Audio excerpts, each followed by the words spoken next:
दोस्तों, क्या भारत भी अमेरिका की तरह आर्थिक क्रैश की तरफ बढ़ रहा है? क्या 2026 तक चांदी 10 लाख और सोना $6,000 प्रति औंस पार कर जाएगा? क्या दुनिया पहले ही मंदी में प्रवेश कर चुकी है और भारत 2028 तक उसकी चपेट में आ सकता है? ये सवाल आज सिर्फ निवेशकों के लिए नहीं बल्कि हर मिडिल क्लास परिवार के लिए है। दोस्तों, महंगाई, ब्याज दरें, वैश्विक तनाव, एआई से नौकरियों पर खतरा, इन सब के बीच सोना और चांदी अचानक चर्चा के केंद्र में है। इसलिए जरूरी है कि हम शोर और सनसनी से हटकर तथ्यों, वैश्विक संकेतों और आर्थिक डेटा के आधार पर समझें कि असल तस्वीर क्या है। हाल ही में माइकल विडमर, जो बैंक ऑफ अमेरिका में कमोडिटी स्ट्रेटेजिस्ट है, ने संकेत दिया कि आने वाले सालों में चांदी में तेज उछाल संभव है। कुछ आकलनों में बेहद ऊंचे लक्षण भी सामने आए। इस तरह के पूर्वानुमान निवेशकों में उत्साह पैदा करते हैं, लेकिन हमें यह समझना होगा कि कमोडिटी बाजार स्वभाव से अत्यधिक अस्थिर होते हैं। चांदी की मांग का बड़ा हिस्सा औद्योगिक उपयोग से आता है। Solar panel, electrical vehicle, AI data centre, 5G infrastructure, इन सब में सिल्वर का उपयोग होता है। वैश्विक स्तर पर हाल के सालों में सिल्वर की मांग आपूर्ति से अधिक रही है, जिसमें डेफिसिट की स्थिति बनी। ग्रीन एनर्जी की ओर बढ़ती दुनिया में सोलर इंस्टॉलेशन तेजी से बढ़ रहे हैं और इससे चांदी की खपत भी बढ़ रही है। यही कारण है कि कई विश्लेषक इसे industrial metal plus precious metal का अनोखा संयोजन मानते हैं। लेकिन कहानी का दूसरा पहलू भी उतना ही महत्वपूर्ण है। चांदी का लगभग आधे से अधिक उपयोग औद्योगिक क्षेत्र में होता है और यदि कीमत बहुत तेजी से बढ़ती है तो उद्योग सस्ते विकल्प खोजने लगते हैं। टेक्नोलॉजी कंपनियां और सोलर निर्माता लगातार रिसर्च कर रहे हैं कि सिल्वर की जगह कम मात्रा या किसी अन्य धातु का उपयोग कैसे किया जाए। इसके अलावा कमोडिटी एक्सचेंजों पर होने वाली सट्टेबाजी कीमतों को बहुत तेजी से ऊपर नीचे कर सकती है। दोस्तों, इतिहास बताता है कि चांदी में तेज रैली के बाद तीखा करेक्शन आता है, लेकिन इसलिए 10 लाख जैसे लक्षणों की चर्चा भले ही आकर्षक लगे, लेकिन आम निवेशकों के लिए पूरा पूंजी जोखिम में डाल देना समझदारी नहीं। अब बात करते हैं सोने की। दुनिया भर के सेंट्रल बैंक पिछले कुछ सालों में रिकॉर्ड स्तर पर सोना खरीद रहे हैं। कई देश डॉलर पर निर्भरता कम करने की रणनीति अपना रहे हैं। वैश्विक कर्ज लगभग $350 ट्रिलियन के आसपास पहुंच चुका है। यह आंकड़ा अंतर्राष्ट्रीय वित्तीय रिपोर्टों में बार बार सामने आता है।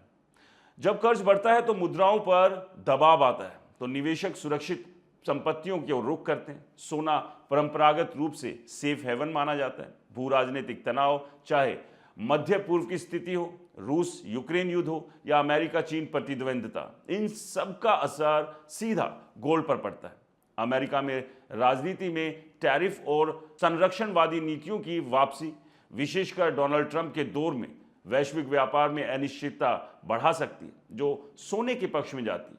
लेकिन यह भी याद रखना चाहिए कि सोना भी सीधे रेखा में नहीं बढ़ता। बड़े उछाल के बाद 10 से 15% का करेक्शन सामान्य है। जो निवेशक अल्पकालीन लाभ के लालच में प्रवेश करते हैं वो गिरावट के समय घबरा जाते हैं। इसलिए जब $6,000 प्रति औंस या भारत में 2.5 लाख रुपए प्रति 10 ग्राम जैसे अनुमान सामने आते हैं तो उन्हें दीर्घकालीन परिप्रेक्ष्य में देखा जाना चाहिए, ना कि कुछ महीनों की समय सीमा में।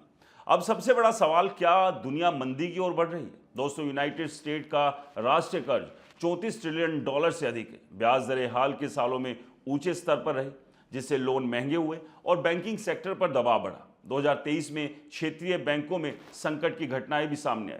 यदि अमेरिकी अर्थव्यवस्था धीमी पड़ती है तो उसका असर वैश्विक व्यापार और निवेश प्रभाव पर पड़ता है। यूरोप पहले ही धीमी वृद्धि से जूझ रहा है। चीन की रियल एस्टेट समस्याएं भी वैश्विक मांग को प्रभावित कर रही है। ऐसे माहौल में सोना और चांदी जैसी संपत्तियां निवेशकों को आकर्षित करती है। भारत की स्थिति अपेक्षाकृत मजबूत दिखाई देती है। भारत की जीडीपी वृद्धि दर प्रमुख अर्थव्यवस्थाओं में सबसे ऊंची रही है। विदेशी मुद्रा भंडार मजबूत है, बैंकिंग प्रणाली स्थिर है और घरेलू खपत बड़ी ताकत है।